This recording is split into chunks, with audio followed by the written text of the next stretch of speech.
Hey everyone, welcome back to the channel. My name's Tyler, aka Spartan Snyder, and today we are talking everything Halo 4 and several changes they're going to be making to Halo Reach. Now, for those of you that are not in the flighting program or didn't have access to flight Halo 4, on October 30th, we actually got access to Halo Reach. There were several changes and updates they're going to be making to the game, and they wanted to test them out while they had a test group going. I got access to that, and we're going to discuss everything that you should expect to change, not only for Halo Reach, but also everything you'll see for the launch of Halo 4 on PC and the changes you're going to see on Xbox One.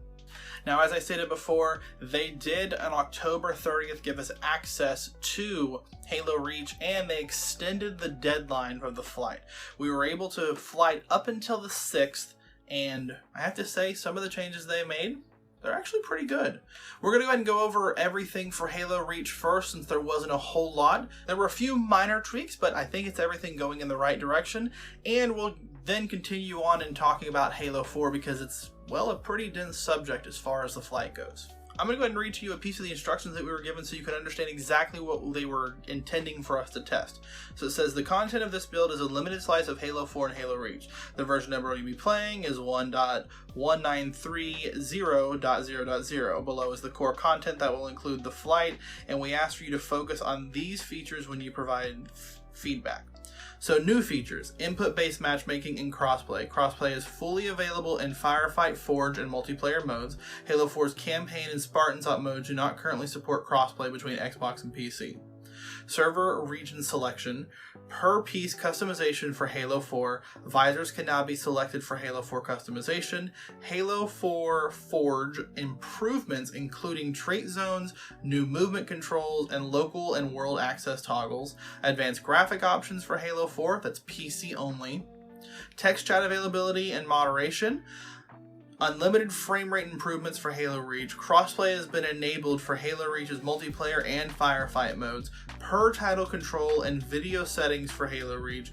And then player emblems will now appear in Halo Reach gameplay. The gameplay content they were expecting us to test for Halo Reach includes a couple of missions, Noble Actual and Winter Contingency. Some multiplayer content they were expecting is social games, 2v2, 4v4, 8-player free-for-all, 12-player free-for-all, 8v8s, and they were expecting us to test the maps Countdown, Powerhouse, Zealot, Breakpoint, Tempest, and Ridgeline. In Firefight, they wanted us to test Matchmaking, Heroic Firefight, and they wanted us to test the Beachhead, Corvette, and Holdout maps.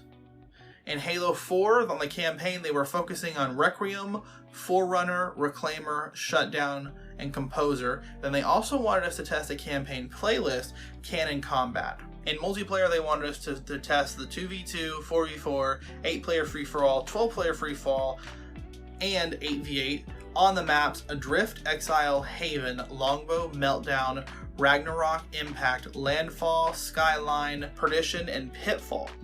They also wanted us to test the H4 Squad Battle 6v6 competitive game mode as well. Furthermore, they wanted us to test Spartan Op content. This included Departure, which was Land Grab, Sniper Alley, The Challenge, Sacred and Core, and Artifact, which included Cleanup, Force Science, Hacksaw, Pelican, and Gagarin.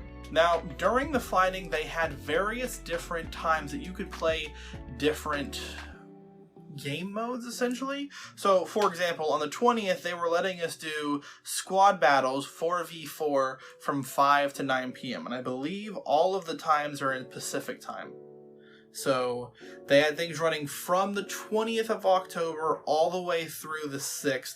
Flighting ended on the 6th at 10 a.m. Pacific time, which would have been somewhere around the lines of 1 p.m. Eastern time. Of course, during the flight, we were all encouraged to report any bugs that we saw in the game. We were encouraged to check the known issues tab first before reporting bugs, because obviously, if they're aware of a problem, there's no need to report it. However, if you saw that you had that issue again, even after they said it was fixed, they then encourage you to re-report it so that they could look into it further. So now that we understand what they were looking for us to test, let's jump into how it actually played and how it felt from a player experience. Now, I had access to both the PC and the Xbox version. However, I focused primarily on the PC version. I've played Halo 4 on Xbox, and I've kind of have an idea of how it was going to play. So I wanted to try the new experience on PC, which is why I focused my attention there. Playing Halo 4 on PC was actually pretty cool. It took a little bit of time because I had to redo all of my key bindings, and I'd kind of forgotten some from some of the other games that I play on PC from Master Chief Collection. But once I got the feel of things, it is actually kind of fun. And as you can see, I've got gameplay from when I was playing Halo 4 in the video here. It was kind of a slow start for me, but eventually I did get a kind of a roll going, and towards the end of one of my matches, especially one of the big team, big vehicle matches that we did, I was having a blast, and I went positive by a lot on that game. So I don't really play a whole lot of Halo multiplayer. I'm more of a campaign guy, but I had a really great time playing Halo 4 campaign. There were some areas, and I'll throw it up here on screen now. I had some issues struggling with trying to get onto a ledge, and that's because I'm kind of used to the Halo 5 clamber, and I don't know how you feel on it. I like clamber. I think it's a good idea. Every other shooting game out there has clamber, so you can climb up onto the ledge. But yeah, other than that, there really wasn't a lot of issues. The only thing that I can say, and I'm not going to throw too much shade on this, was that the wait times to get into matches was really, really long. And I don't know if that's something internet based on my end. I haven't had issue on Master Chief Collection. I think it's more of a lack of players potentially at the time that were on whenever I was playing the game, because I played at kind of odd hours for when someone would be playing. However, there should be people on because they had a fairly large group from what I understand. I actually did play against another streamer, and I didn't even realize I was playing against him until he killed me in game, and then afterwards I looked up to see if he was playing, and well, yeah, he was actually playing. He was already in another game, and I was still waiting. I'd been waiting for another 5 minutes, so yeah, it seems like some people didn't have issues with loading. Some people did. It also, I should note on this that I was looking to play specific game modes. I was looking to play sniper and big team vehicle battles. I didn't really want to play the other stuff, and it seemed to get better when I just opened my options up and allowed myself to play the various other game modes. So when I had all of the game modes selected, I was then able to get into games much, much faster than previous. So yeah, overall for Halo 4, I'm very optimistic. I think that it's going to have a really good launch. I think it's going to be very well received by us players, and that the changes that they're making are really not that bad. The one thing that I really wanted to see, and I didn't get a chance to see, was I wanted that initial feel from Halo. I wanted that initial feel from Halo 4 of the campaign. Like I said, I'm a campaign guy, so the first thing I did when I got access to the flight was I jumped in and played the campaign. And I realized after I completed the campaign, I had completely forgot to record any audio for the campaign. So if you see any campaign playthrough on this, there's no audio because I forgot to record it. That's on me. There was audio in the game. It sounded great. And it looks good too, as good as I can make it look on my computer. So I'm happy with the graphics because I pushed it as far as I could. But the one thing that I wanted to see, and I know they're saving this for the launch of the game, so it's not a con to the testing. It's just I wanted to see it because it would have been cool to see it on PC for the first time. That initial of when you first start it up, you get that initial cutscene with Cortana and Chief. She wakes him up, and then you go through the Forward Unto Dawn, and you then eventually get sucked into Requiem. However, you kind of got a little bit of that cutscene, and then it threw you directly onto Requiem because that first part was not what they were testing in the flight. They were testing the first mission, Requiem, and as I mentioned, a couple other missions. So they throw you straight onto Requiem, and yeah, that's the only downside that I think I can come up with on this. Other than that, I think that's probably it. So yeah, flighting's done. The game's coming out here in a couple weeks. I'm going to go ahead and guess and say it's probably going to be out in December.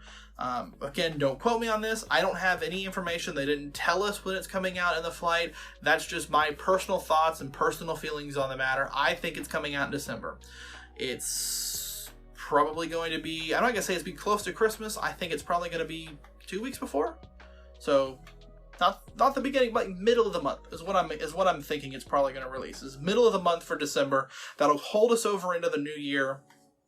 Who knows? Maybe potentially even into February. And then we might see Halo Infinite.